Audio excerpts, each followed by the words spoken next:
नमस्कार दोस्तों। तो आप सब कैसे हैं? आप सबका स्वागत करते हैं हम अपने चैनल वंदना काव्या में। तो आप सब कैसे हैं बताने के लिए हमेशा की तरह कमेंट बॉक्स में हर हर महादेव जरूर लिखिए। तो श्री शिवाय नमस्तुभ्य।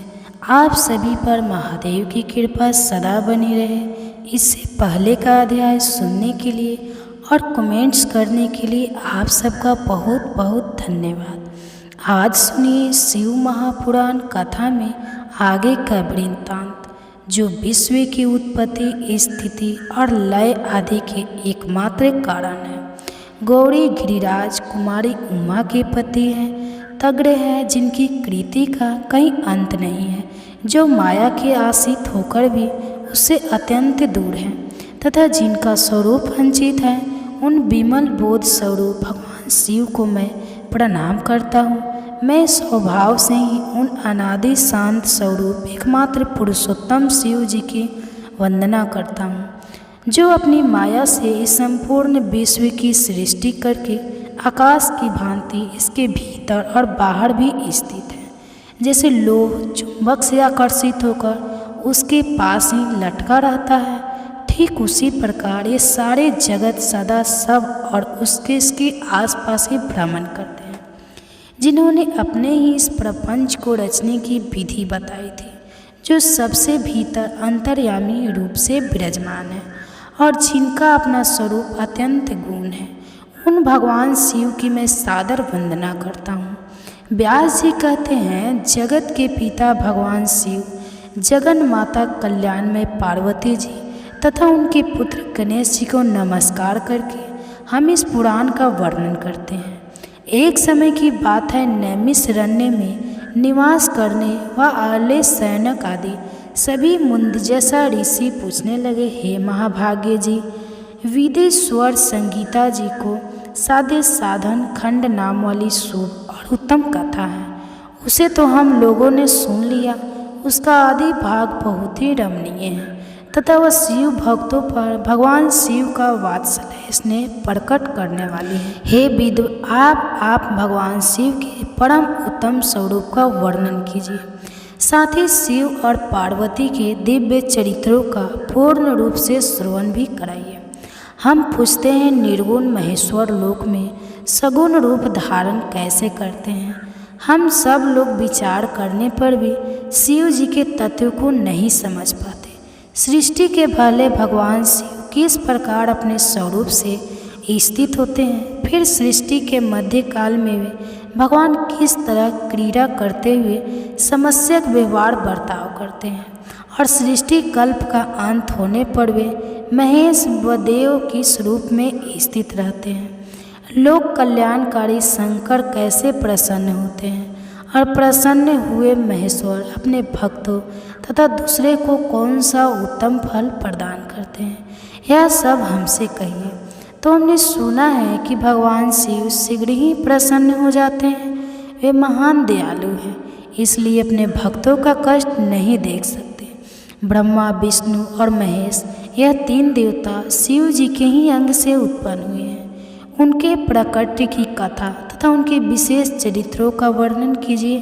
हे प्रभु, आप उमा की अभिवाद और विवाह की भी कथा कहिए। विशेषतः उन्हें गृहस्थ धर्म का और अन्य लीलाओं का भी वर्णन कीजिए। हे निष्पाप सूत जी, आपको यह सब तथा दूसरी बातें भी अवश्य करनी चाहिए।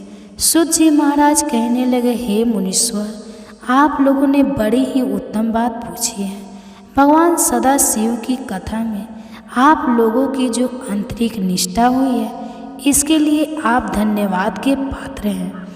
ब्राह्मण भगवान शंकर का गुना, अवाद, सात्विक, राजस और तामस तीनों ही प्रकृति के मनुष्य को सदा आनंद प्रदान करने वाला है। पशुओं की हिंसा करने वाले निष्ठुर कसाई के सिवा दूसरा कौन पुरुष उस गुनावा को सुनने से उब सकता है? जिसके मन में कोई तृषा नहीं है, ऐसे महात्मा पुरुष भगवान शिव के उन गुणों का गान करते हैं, क्योंकि वह गुणवती संसार रूपी रोग की दवा है। मन तथा कानों की प्रिय लगने वाली और संपूर्ण मनोरथ को दिलाने वाली है। ब्राह्मणों, आप लोगों के प्रश्न के अनुसार मैं यथा बुद्धि प्रयत्न पूर्वक शिव लीला का वर्णन करता हूँ। आप सभी ध्यान पूर्वक और आदर पूर्वक सुनिए। जैसे आप लोग पूछ रहे हैं, उसी प्रकार देवर्षि नारद जी ने भी शिव रूपी भगवान विष्णु से प्रेरित होकर अपने पिता से पूछा था। अपने पुत्र नारद जी का प्रश्न सुनकर शिव भक्त ब्रह्मा जी का चित्त प्रसन्न हो गया और वे उन मुनि शिरोमणि को हर्ष प्रदान करते हुए प्रेम पूर्वक भगवान शिव के यश का गुणगान करने लगे। एक समय की बात है, मुनि शिरोमणि विपर नारद जी ने, जो कि ब्रह्मा जी के पुत्र हैं, विनीत चित्र होकर तपस्या में मन लगाया। हिमालय पर्वत में कोई एक गुफा थी जो बड़ी शोभा से प्रसन्न दिखाई देती थी। उसके निकट ही देव नदी गंगा निरंतर वेग पूर्वक बहती थी। वहाँ एक महान दिव्य आश्रम था जो नाना प्रकार की शोभा से सुबोधित था। दिव्यदर्शी नारद जी तपस्या करने के लिए उसी आश्रम में गए। उस गुफा को देखकर मुनिवर बड़े प्रसन्न हुए और सुदीर्घ काल तक वहाँ तपस्या करते रहे। उनका अंतकरण बड़ा शुद्ध था। वे दृढ़ता पूर्वक आसन बांधकर मौन होकर प्राणायाम पूर्वक समाधि में स्थित हुआ।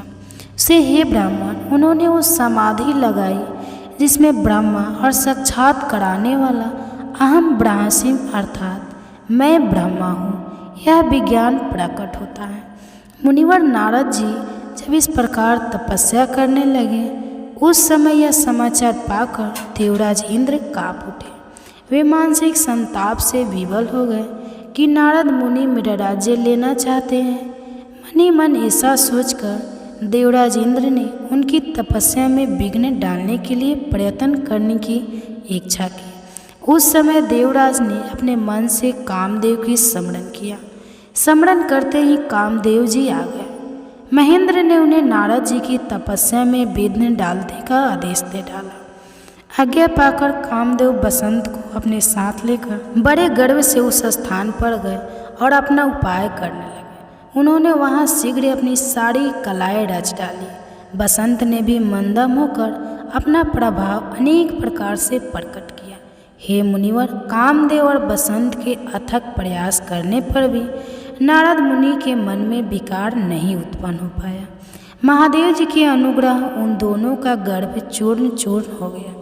शौनक आदि महर्षि ऐसा होने में जो कारण था उसे भी आदरपूर्वक सुनो। महादेव जी की कृपा से ही नारद मुनि पर कामदेव का कोई असर नहीं पड़ा। पहले उसी आश्रम में काम शत्रु भगवान शिव ने उत्तम तपस्या की थी और फिर वही उन्होंने मुनियों की तपस्या का नाश करने वाले कामदेव को शीघ्र ही भस्म कर डाला। उस समय रति ने कामदेव को पुनः जीवित करने के लिए देवता गणों से प्रार्थना की थी। तब देवताओं ने समस्त लोगों का कल्याण करने वाले भगवान शंकर से प्रार्थना की।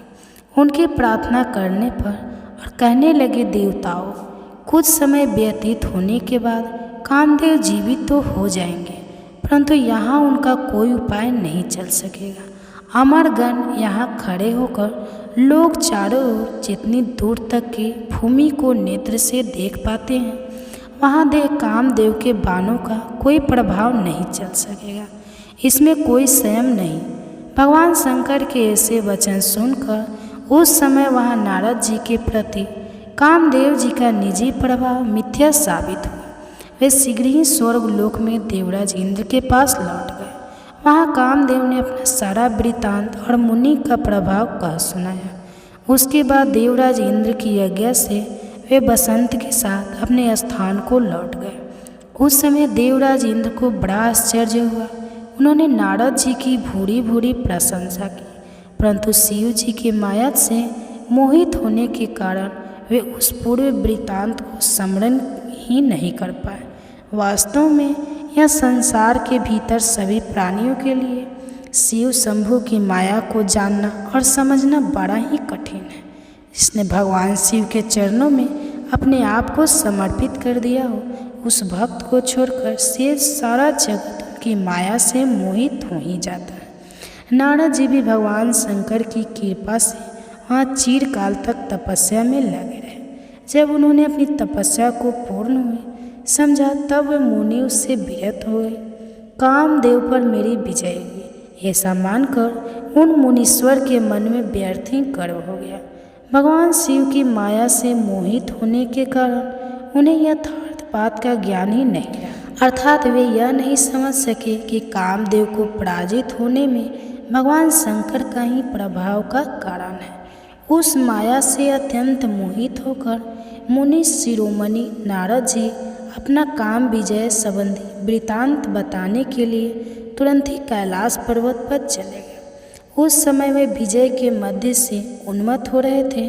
वहाँ रुद्रदेव को नमस्कार प्रणाम करके गर्व से भरे हुए मुनि ने अपने आप को महात्मा मानकर तथा अपने ही प्रभाव से कामदेव पर अपनी विजय हुई समझकर उन्हें सारा वृतांत कह सुनाया।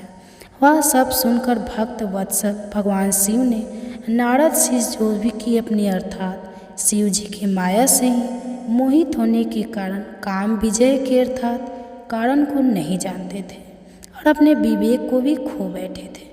कहने लगे रुद्र कहने लगे तात नारद तुम बड़े विद्वान हो और धन्यवाद के पात्र हो, परंतु मेरी यह बात ध्यान देकर सुनो। अब से फिर कभी ऐसी बात कहीं भी मत कहना, विशेषतः भगवान विष्णु के सामने तो इसकी चर्चा बिल्कुल भी मत करना। तुमने मुझसे अपना जो वृतांत बताया है उसने पूछने पर भी दूसरों के सामने मत कहना। यह सीधे संबंधी वृतांत सर्वथा गुप्त रखने योग्य है, इसे कभी किसी पर प्रकट नहीं करना चाहिए। तुम मुझे विशेष प्रिय हो इसलिए अधिक जोर देकर मैं तुम्हें यह शिक्षा देता हूँ और इसे ना कहने की आज्ञा भी देता हूँ, क्योंकि तुम भगवान विष्णु के भक्त हो और उन्हें भक्त हुए तो मेरे भी अत्यंत अनुगामी हो। इस प्रकार कुछ कहकर संसार की सृष्टि करने वाले भगवान रुद्र ने नारद जी को शिक्षा दी। भगवान विष्णु नारद मुनि को प्रेम पूर्वक उपदेश देकर श्री शिव का स्मरण वंदन और स्तवन करके वहाँ से अंतर ध्यान हुए। तो जय भोलेनाथ, यह थी आज की कथा। उम्मीद है आपको पसंद आई होगी। इससे आगे का वृतांत सुनने के लिए कृपया आप अगले अध्याय के अनुसार जरूर कीजिएगा। दोस्तों, भगवान शिव काले धागे की आपकी इस वीडियो को जो भी सच्चे दिल से लाइक करे उसकी दुख दर्द पीड़ा गरीबी तमाम परेशानी दूर कर देना। तो मेरे महादेव, हम सब आपकी ही दो संतान हैं। हमसे यदि कोई भूल हो जाए तो हमें क्षमा करें। वीडियो को लाइक ज़रूर करें। तो मेरे महादेव का महीना शुरू हो चुका है। भगवान शिव को सावन का राजा भी कहा जाता है। वर्षा ऋतु, फसल आदि प्रकृति आदि पहाड़ों से बहते झरने साक्षात महादेव का स्वागत करते हैं। प्रकृति भी शिव के आने का बड़ी हर्षोल्लास के साथ स्वागत करती है। तो दोस्तों, इस बार तो सावन का महीना बहुत ही पवित्र है, क्योंकि अगस्त तक रहने वाली है और इस सावन में 5 सोमवार पड़ने वाले हैं। ऐसे में सावन का पावन महीना, पवित्र दिन, पवित्र पल, गंगा जल से भी पवित्र सावन का महीना खत्म होने से पहले शरीर के इस भाग पर आजी बांधे एक काला धागा। यशोदा माँ ने भी पहनाया था श्री कृष्ण को काला धागा। शिव को है समर्पित काला धागा। शिव जी की कृपा से, जगदम्बा की कृपा से, शनि महाराज की कृपा से, हनुमान जी की कृपा से घर में धन धान्य के भंडार भर जाएंगे। अंकुत धन और 9 निधियों के स्वामी, धन के अधिपति कुबेर धन संपत्ति का वरदान देंगे। आपकी हर मनोकामना पूर्ण हो जाएगी। धन, ऐश्वर्य, सुख, समृद्धि, यश, वैभव, कीर्ति, उत्तम फल पाकर आप सधन सफल इंसान बन जाएंगे। तो काला धागा आपको कहीं भी मिल जाएगा। अमीर गरीब, फकीर गरीब, निर्धन, जात पात, ऊंच नीच, अनपढ़ अंग्रेज सभी लोग पहनते हैं। काला धागा बड़ी आसानी से मिल जाता है। काला धागा मुकेश अंबानी का समस्त परिवार पहनता है। काला धागा बॉलीवुड अभिनेत्रियाँ पहनती हैं। काला धागा योगोत्पत्ति, बड़े बड़े बिजनेसमैन, बिजनेस वुमेन सभी लोग पहनते हैं। क्योंकि काला धागा कैसे पहनना है वह हम आपको इस वीडियो में बताएंगे। अधूरा ज्ञान हमेशा खतरनाक होता है, तो वीडियो को अंत तक जरूर देखें। सावन में ही पहनना है काला धागा। सावन में इस बार 5 सावन सोमवार पड़ रहे हैं, तो बीच में आप काला धागा जरूर पहनें। काला धागा सिद्ध करने का तरीका भी बताएंगे। तो आज का वीडियो बहुत ही खूबसूरत है। अगर आज का जो वीडियो आपने मिस कर दिया तो समझो आपने साक्षात कालों के भी काल महाकाल की कृपा को ठुकरा दिया है, माता रानी की कृपा को ठुकरा दिया है। धन लक्ष्मी आपको कभी नहीं मिलेगी, तो वीडियो को पूरा जरूर देखें और एक लाइक जरूर करें। आज हम बताएंगे शरीर के किस अंग पर बांधे काला धागा और क्यों बांधे काला धागा। दोस्तों, आपने तो देखा होगा कि बहुत से लोग काला धागा शरीर पर बांधते हैं, तो कई बड़े उद्योगपति काला धागा शरीर के विशिष्ट हिस्से में बांधते हैं। यहाँ तक कि अगर आप ध्यान से देखें तो हमारे प्रधानमंत्री के हाथों में भी आपको काला धागा बंधा हुआ दिख जाएगा। तो कहीं ये सक्सेस का महामंत्र तो नहीं है? क्या ये उनकी सफलता के पीछे का राज? आखिर लोग काले धागे क्यों पहनते हैं? शायद आपने इस बारे में कभी सोचा ही नहीं होगा। कई लोग सोचते हैं ये अंधविश्वास है। अगर अंधविश्वास होता तो बड़े बड़े उद्योगपति अपने हाथों में, गले में, पैरों में काला धागा कभी नहीं पहनते। बिना सर पैर की बातें करने वाले आपको बहुत कुछ मिल जाएंगे, लेकिन तर्क कोई नहीं देता। आज हम इस वीडियो को पूरा तर्क दे रहे हैं, साबुत के साथ। वैसे अगर देखा जाए तो काला रंग नकारात्मक ऊर्जा को उत्पन्न करता है और इसलिए किसी भी पूजा पाठ या शुभ कार्य में काले रंग के कपड़े नहीं पहने जाते। लेकिन दोस्तों, काले वस्त्र धारण करना और काला धागा शरीर पर बांधना दोनों में फर्क है, और यह फर्क जमीन आसमान का है। आपने अक्सर देखा होगा छोटे बच्चों को नज़र ना लगे इसलिए काला टीका लगाया जाता है, और उनकी नाभि के नीचे भी काला धागा यानी कंधन बांधी जाती है। तो वास्तव में काला रंग हर तरह के अशुभ नहीं है। सृष्टि में काले रंग का उजला सच यही है कि उसे ईश्वर ने भी श्रेष्ठ बनाया। काले रंग के महत्व को तो स्वयं शक्ति की देवी माँ काली भी बताती है। अपने भगवान विष्णु को अनेक मूर्तियाँ मंदिरों में देखी हुई, लेकिन जैसा प्रभाव शालिग्राम यानी काले पत्थर से बने विग्रह का माना गया है, वह किसी अन्य धातु और पत्थरों से बनी मूर्ति का नहीं। तो तुलसी की मंजरों से जो बीज निकलते हैं वह भी काले ही होते हैं। उसे शालिग्राम का प्रतीक मानते हैं। काले रंग की गाय को कपिला गाय कहा गया है, जिसे बहुत ही शुभ फलदायी माना जाता है।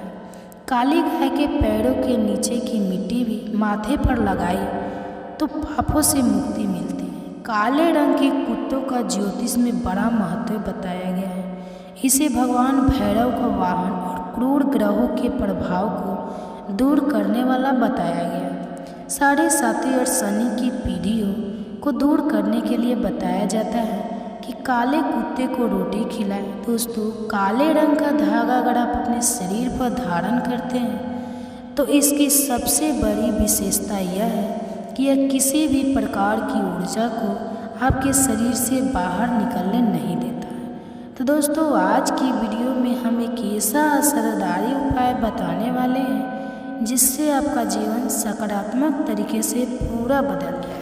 आपको हर कार्य में सफलता मिलने लगेगी। इतनी खुशी आएगी जिसकी आपने कभी कल्पना भी नहीं की होगी। देखिए, जब आप किसी धार्मिक कार्य के लिए जाते हैं, माता वैष्णव के द्वारा जाते हैं, भैरव मंदिर जाते हैं, कोई तीर्थ यात्रा जैसे पूर्णागिरि धाम जाते हैं, हरिद्वार जाते हैं, तब आपको एक अलग से पुजारी जी एक काला धागा जरूर देते हैं। यह काला धागा हमें तब प्राप्त होता है हम पुजारी जी को अपना काला धागा दे देते हैं। तब पुजारी जी बदले में भगवान के चरणों का काला धागा उठाकर आपको प्रसाद के रूप में देते हैं।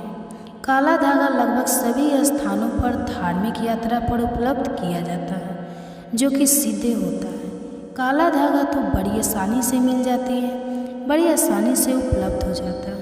काला धागा भयंकर से भयंकर नकारात्मकता को नष्ट करता है और बल प्राप्त करता है। मुख्यतः नकारात्मकता का जो आपके हर काम में बाधा लाती है, घर में अशुभ होता है लाती है, वह इससे खत्म हो जाएगी। यही नकारात्मकता आपके जीवन में रोड़ा बनकर खड़ी होती है। आप चाहे कितनी भी मेहनत मशक्कत कर लो, अपेक्षा अनुसार आपको उसका फल नहीं मिलता। परिणाम धन की कमी हो ही जाती है, आर्थिक समस्याएं सताने लगती हैं, चिंता बढ़ती है, चिंता साथ में क्लेश लेकर आती है और फिर परिवार में अशांति छा जाती है और फिर पति पत्नी के बीच का संवाद गायब हो जाता है, लड़ाई झगड़े उसकी जगह ले लेते हैं। यह नकारात्मकता आने के कई कारण हो सकते हैं। गृहजनित दोषों से लेकर घर में गलत जगह रखी गई गलत चीज़ें और वास्तु दोष भी इसके कारण हो सकते हैं। लेकिन सबसे बड़ा कारण होता है किसी दूसरे की नज़र लग जाना, ईर्ष्या और जलन की वजह से।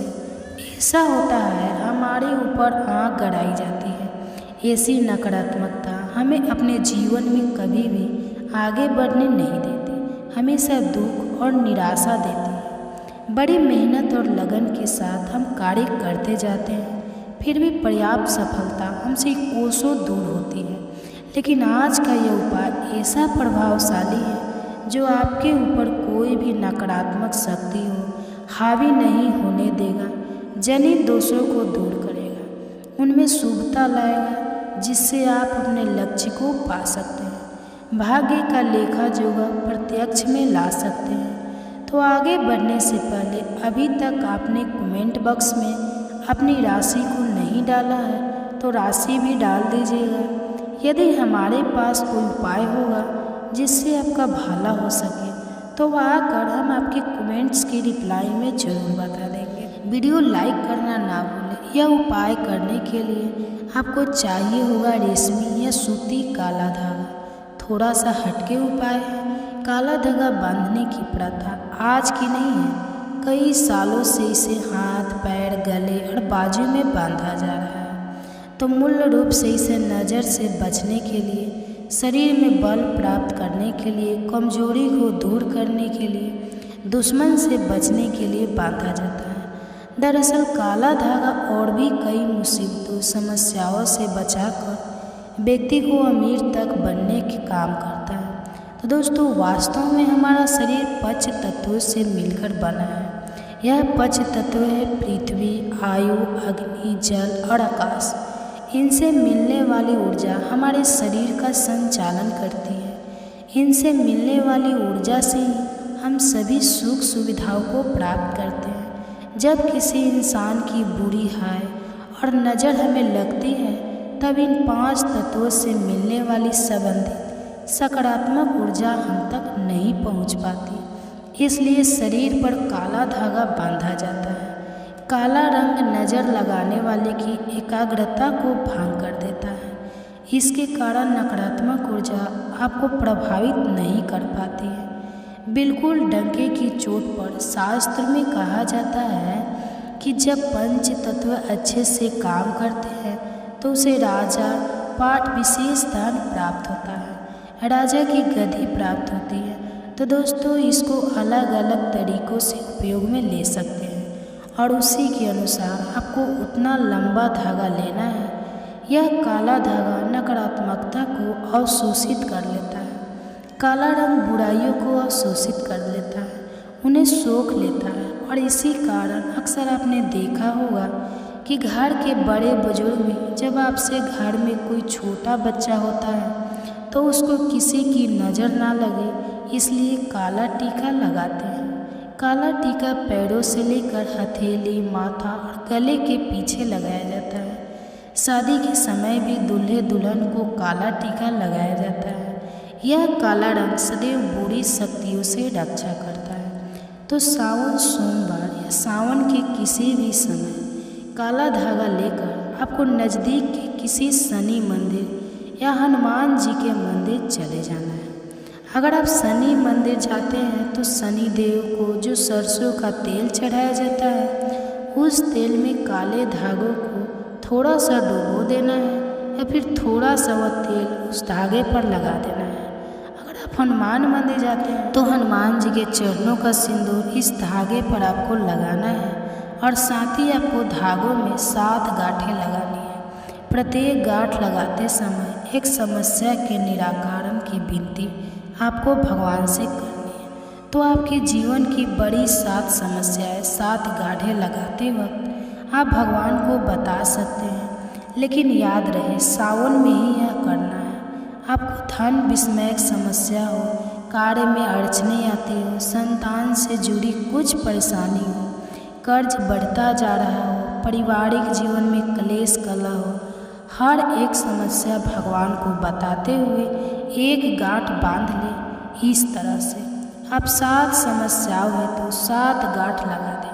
फिर भगवान के चरणों में एक दीप जलाकर ओम नमः शनिचराय नमः इस मंत्र का 21 बार जाप करें। इससे क्या होगा, वह काला धागा सिद्ध हो जाएगा। बगैर सिद्ध करे काला धागा पहनने से कोई फायदा नहीं होता, बिल्कुल नुकसान ही मिलेगा। यदि आप काली माता के मंदिर जाते हैं तो काली माता के लिए आप प्रसाद ले लें, नारियल ले लें, फूल माला ले लें, चुनरी लें और खरीदार से एक एक्स्ट्रा काला धागा लें, जो पुजारी जी आपको बदले में वापस देंगे।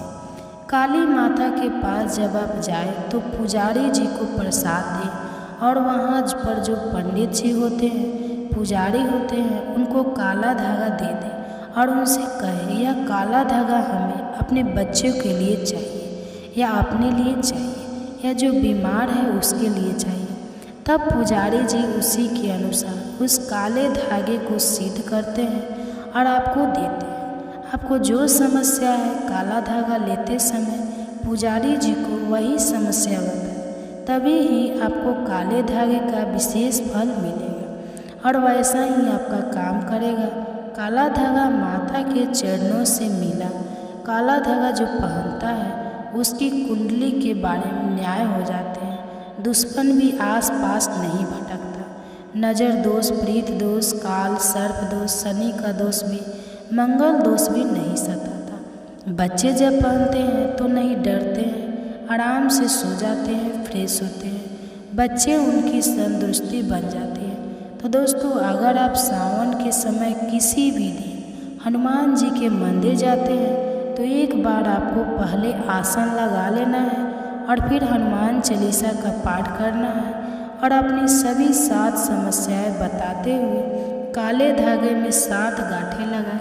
इसके बाद जिस धागे में अपने गांठें लगाई है उस धागे को दीप के ऊपर से 7 बार उतार लें। उड़ते समय ओम हनुमते नमः इस मंत्र का आपको 7 बार जाप करना है। इस समुपाय क्रिया के दौरान या उसके बाद आपको किसी से कोई बात नहीं करनी है। चुपचाप अपने घर चले जाना है। फिर उस एक रात के लिए उस धागे को आपको अपने घर के मंदिर में रख देना है। अब उस धागे को अपने या जिस भी व्यक्ति के लिए आप ये उपाय करना चाहते हैं उस व्यक्ति के बाजू में आपको बांध देना है।